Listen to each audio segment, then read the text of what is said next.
I love learning with my children.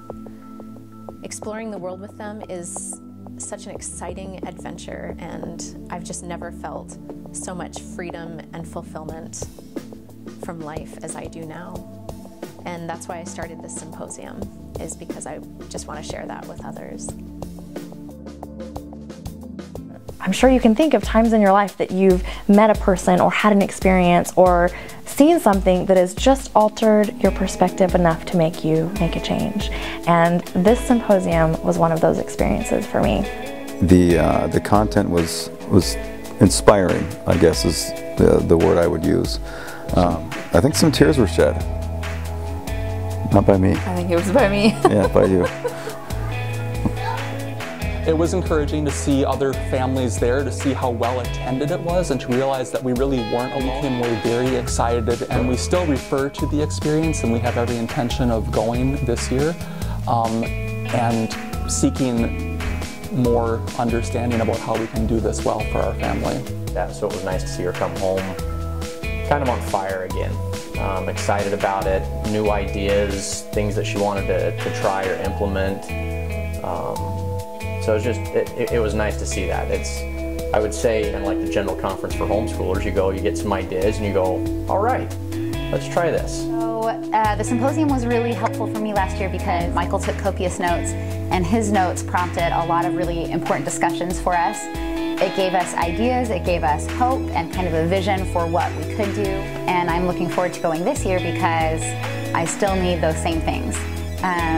I need a community of support. I need to be able to ask questions here and there, because what I found is that we're constructing our own evolving learning plan all of the time, and then probably every few weeks a new question comes into focus for me. We went there looking for some tips, and we came away really with a strategy about how to homeschool our children. This idea of reconnecting learning with the family, reconnecting learning with the gospel, and reconnecting learning even with itself as a holistic experience was something that I realized I had always believed, but I didn't know that until I heard it articulated there at the symposium. And I believe that children need a safe environment where they can feel trusted and loved and receive truth. So how do we convey that truth to our children? I started doing research, and I really liked the Montessori method, and so I prayed that he would get in, and I got the letter that he was accepted, and I was so excited. I remember just jumping up and down. I had a friend that knew that I was searching for ways to improve my relationship with my children and our learning environment at our home, and she suggested that I attend this Minnesota LDS Parent Educators Symposium last year. And I looked online, it looked like something I would be interested in, so I bought my ticket and I came with some friends.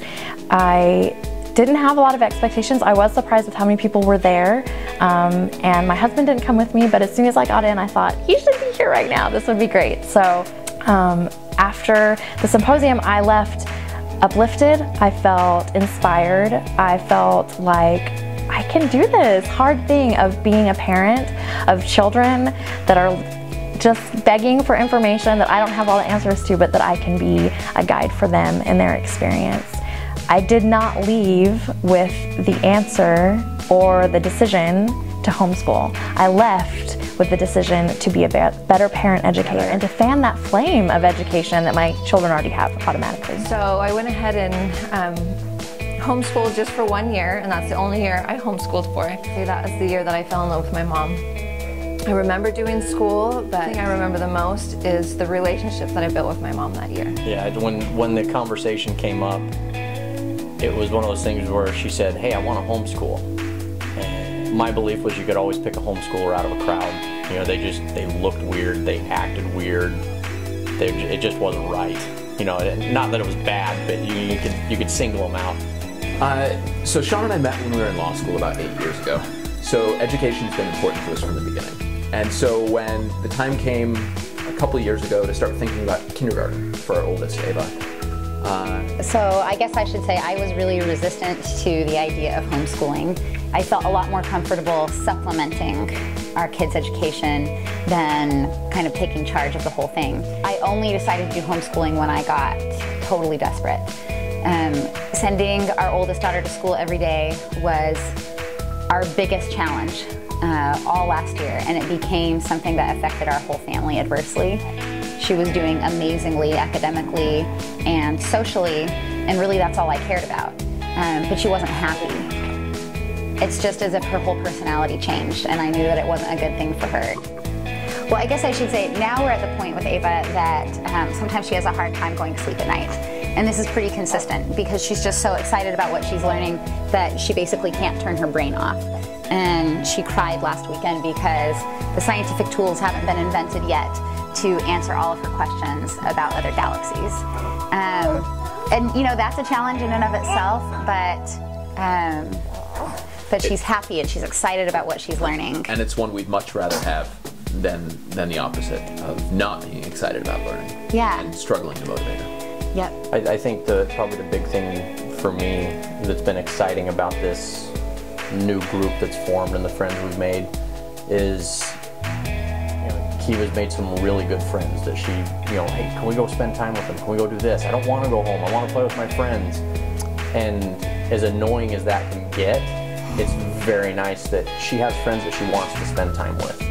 One of my biggest frustrations the last couple of months has been making mom stop reading to the kids by 8:30 or 9 p.m. so that they can go to bed. You know, when the teacher and the students don't want the school day to end, you know something's going on.